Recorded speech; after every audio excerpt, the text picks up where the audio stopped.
What's this? No.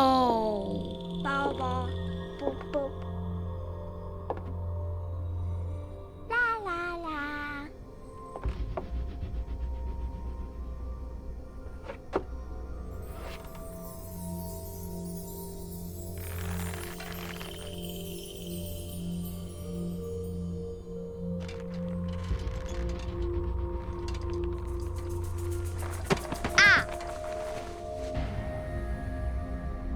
Ooh.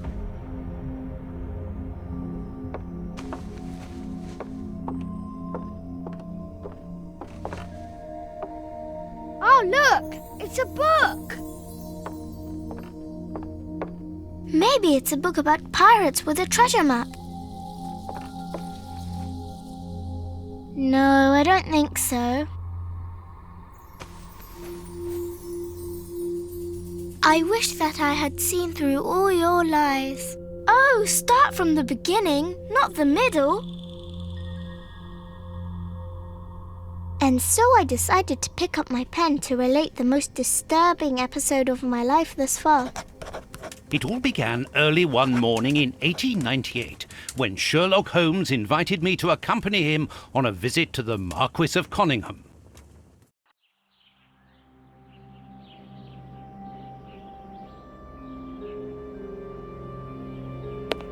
Watson, my dear fellow, we can now go and inform the Marquis that we have found the Samoan necklace, and very much faster than Inspector Baines, too, which pleases me. Have you really solved the theft, Holmes? And so quickly? I have indeed, Watson, and believe me, it was completely unnecessary to spread out all over London, as our friend Baines thought was best.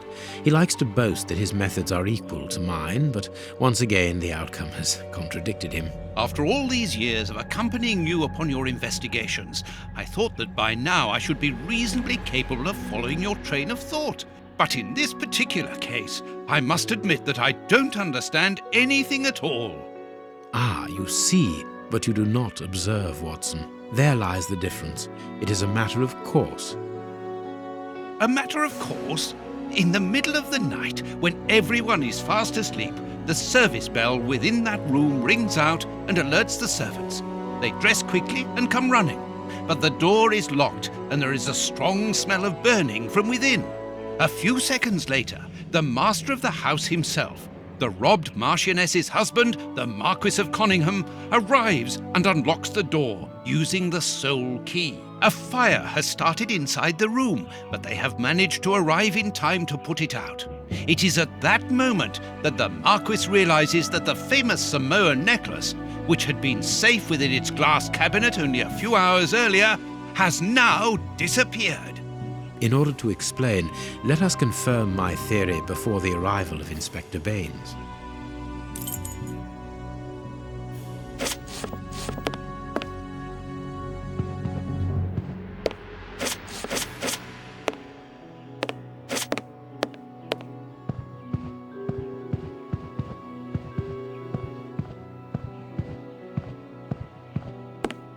This window was cut with a diamond, a clean, discreet piece of work.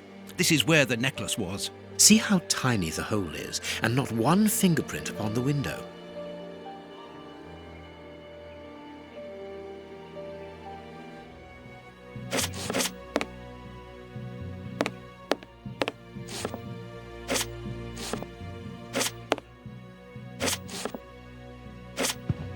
A mark, undoubtedly made by a diamond. Someone tried to cut the glass, but he was interrupted. Therefore, the thief tried to escape through the window, but he was interrupted.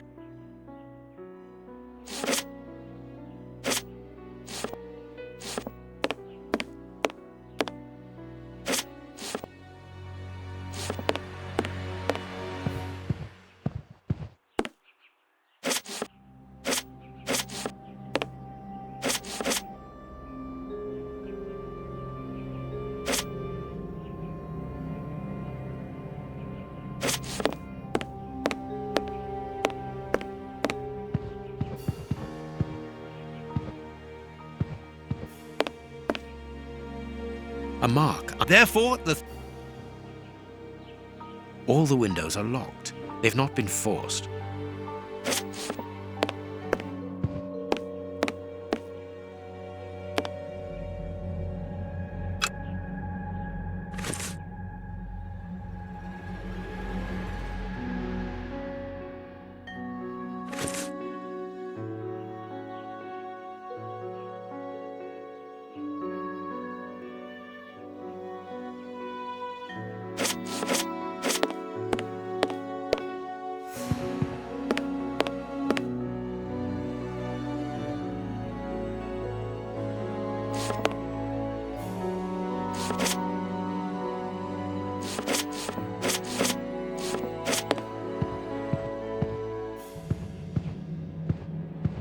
I need something.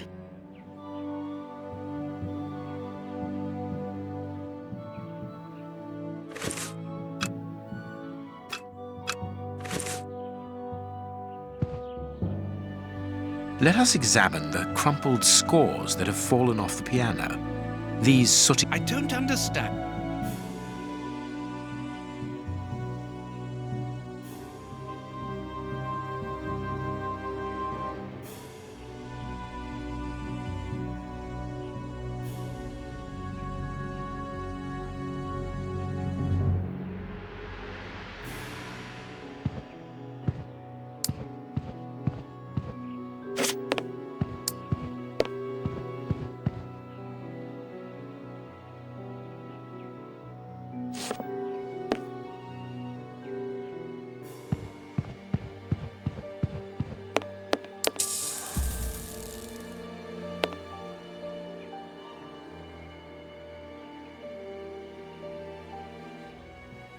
When the servants arrived at the door, having been alerted by the bell, they saw evidence of the theft and the fire, but they didn't see the thief. This door is very hard to force.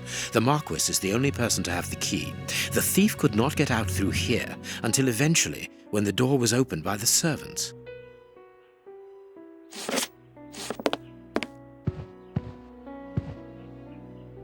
This draft screen makes an ideal hiding place. As the theft was committed at night, I conclude that the thief hid himself behind the draft screen and waited until he was alone in the room. Strange, there aren't any prints, yet I'm sure that the thief hid here.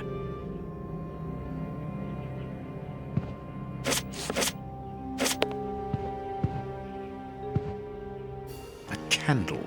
It must have fallen from the chandelier.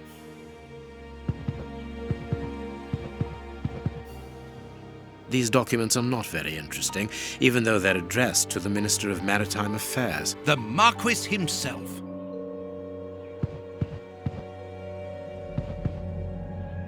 Not very well kept, this aquarium. I can see a dead fish floating on the surface.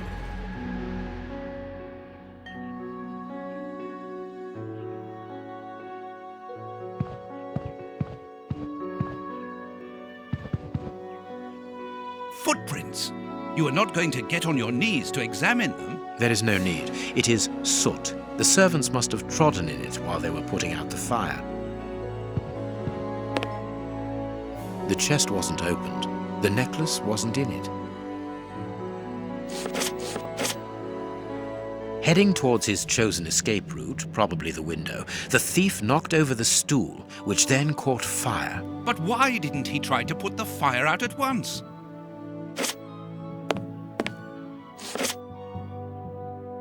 The fire started here, just beneath the bell pull. Whoever pulled the cord would have had his feet in the fire, unless it was pulled before the fire started. Strange. There are some objects here that have been knocked over. Ah, Mr. Holmes, you're already here. Good morning, Inspector. You've arrived just in time. Scotland Yard arrives like the cavalry, always in the nick of time. Ah, but I know that satisfied expression, Mr. Holmes. Have you already solved the case? It's possible. We have retraced the thief's rather unusual footsteps. He is a true acrobat. But what I cannot understand is that when the servants entered the room, there was no one to be seen. An acrobat, perhaps, but an invisible one? I do not think so. The only explanation is that the thief escaped before the servants arrived. I don't know how, but there is no other way. Half a point for the doctor, nil for the inspector. I am pleased to see that you find the situation amusing, Mr. Holmes. Very well then, explain.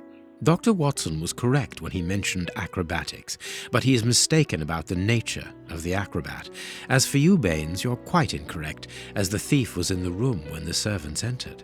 Explain, for heaven's sake, Mr. Holmes. Watson, how could a thief be missed in the middle of 8 men? I don't know. Because he is very small?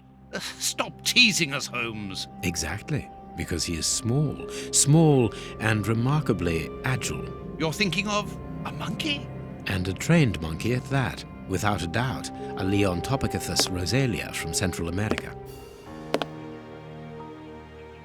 The animal had been hidden inside the room for several hours, calmly awaiting the signal from his master.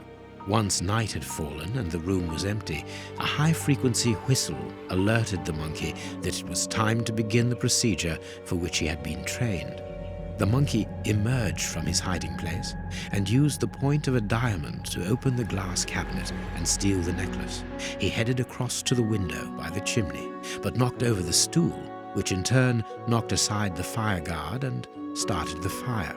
The frightened monkey jumped from the chimney by swinging from the bell pull, thus alerting the house servants. He then went to the window and began to use his diamond to cut a hole, but was interrupted by the staff trying to gain entry via the door, and he panicked again. He ran across the piano, scattering the music scores onto the floor, before hiding inside the chandelier, knocking over a candle.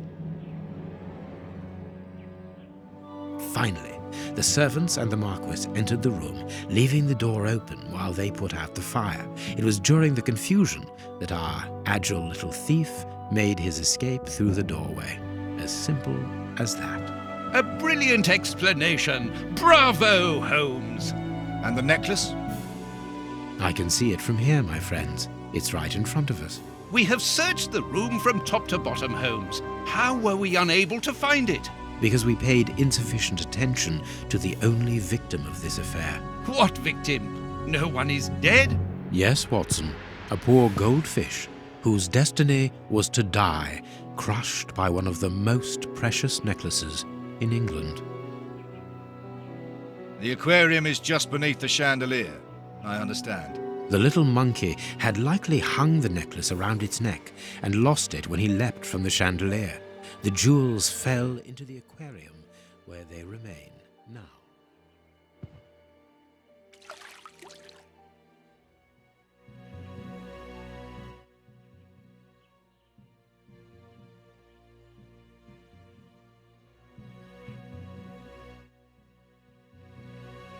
Marquis, here is your necklace, intact, just a little wet.